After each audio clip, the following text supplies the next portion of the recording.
Today I am going to talk about Oxycontin or Oxycodone as it's known on the streets. I picked Oxycodone because I love wrestling. I was a very good amateur wrestler in high school. I was wanting to do pro wrestling in my college years to pay for college, but a lot of my favorite wrestlers died because of oxycodone addiction and overdose. And I really want to research what made oxycodone extremely addictable and dangerous to the human body.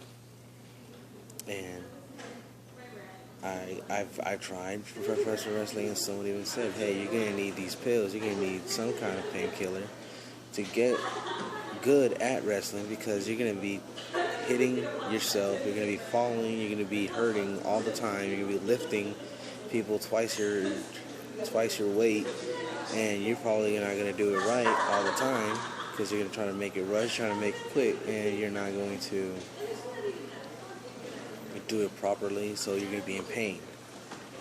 And I really wanted to say, I want to know why. That's my prime reason why I picked oxycodone, because I really want to know, why do people need to have this drug, even though it is prescribed by doctors?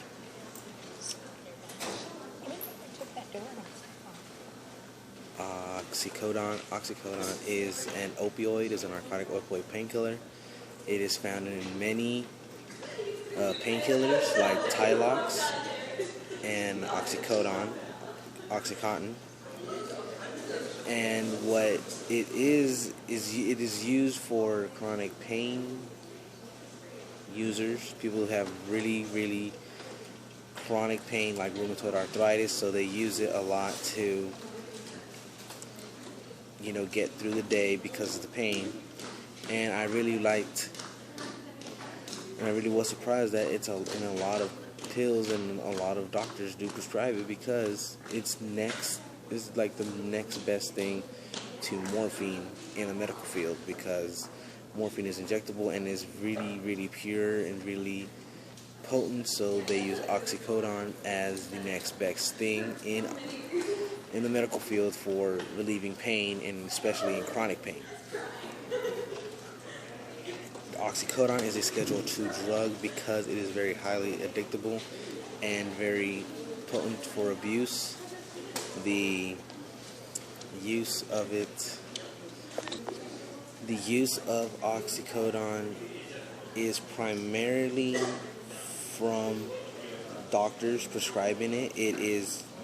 And the drug is so quick in building a tolerance in the body because of the pain. So one person, if you get the first dosage, the pain alleviates, and then by the second dosage, it's not going to be as effective. So they need to increase how much the intake it is, and that goes higher and higher and higher as the pain gets stronger and stronger in chronic pain users.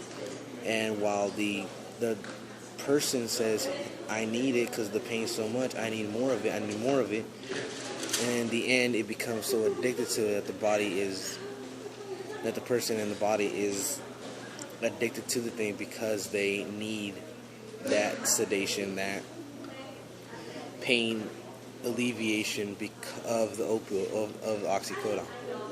The oxycodone lowers the CNS, the central nervous system. Oxycodone lowers blood pressure, lowers respiratory. So it suppresses the respiratory, which is what many people go through. How many people overdose when they take it. The respiratory suppresses, where they suffocate, or they suffocate in their sleep, because they cause sedation, but it also causes euphoria.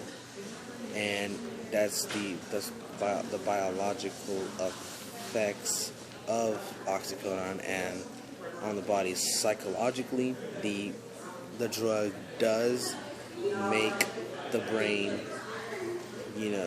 does make the brain make dopamine, make the endorphins in the brain, in the circuit, so where it lowers the CNS, and the person does not know that, doesn't know what's going on, that they need more and more of it, until they say, hey,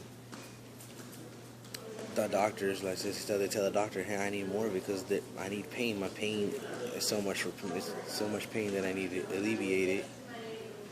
But in reality, the pain may be gone. The pain may be not as bad as they think, but it's the body, it's the mind that psychologically makes them think that it's necessary. Socially, the oxycodone, it starts, as studies show, that it would typically start socially with the doctor's note to get prescribed with it. And as the studies show, as more people use it, there's more of a social network where people say, hey, my doctor will not give me this drug to alleviate my pain. Do you know someone that can? So they start going through underground networks of doctor shopping or hospital hopping, as it's known, that they will go to underground businesses that will sell them these drugs unlimitedly as long as they have cash. And socially, the people who are addicted to it, they will start isolating themselves from their family. They will go and steal from their family because with the need and the urge of getting the drug. And the people that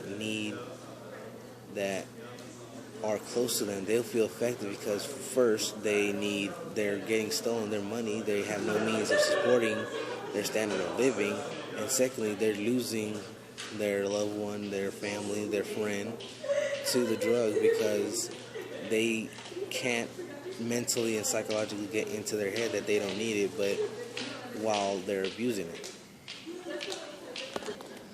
There are two ways to recover from an oxycodone addiction. The first one will be through detox. What they would do is the person would go into a room, they would take away all access to drugs, they would just go through the withdrawal symptoms. There's one way where they would put them in a sauna and they would sweat out the drug because there's some drugs that are fat soluble. So there's some forms of oxycodone that are fat soluble that live in the fat, so they'll put it in a sauna and they'll detoxify the body by sweating out the drug because you're burning fat, you're burning, to keep yourself cool, so they'll sweat it out. Another option too is through an outpatient social therapy, as is a 12-step program, where they'll try to go in psychologically and find the root of their dependency, of their addiction, and try to reconnect their social bonds between their loved ones, their loved ones and friends and job, and try to have them find a job. So through this 12-step program, they'll talk with them, they'll do counseling, they'll even try to find them a job, that way they can get rooted and reconnect a bond with the community and with themselves to get them away from it. And if it is a medical problem, they'll try to find an alternative to the oxycodone, that way they can reconnect and not relapse into their addiction. While there have been studies that there are behavioral changes in the brain where they cannot, but there is a way that they can, recover from this, because the oxycodone is just is biologically lowering their body. So to get there, there's a biological way to get out, which is to get away from the drug, because as soon as the body withdraws from the effects and the use, the body goes back to normal, back to the homeostasis, back to the equilibrium. And through this 12-step process, they're psychologically and socially, they'll be reconnected into their bonds, and biologically they'll be cleansed, they'll be out of the system, and can reform their social life again.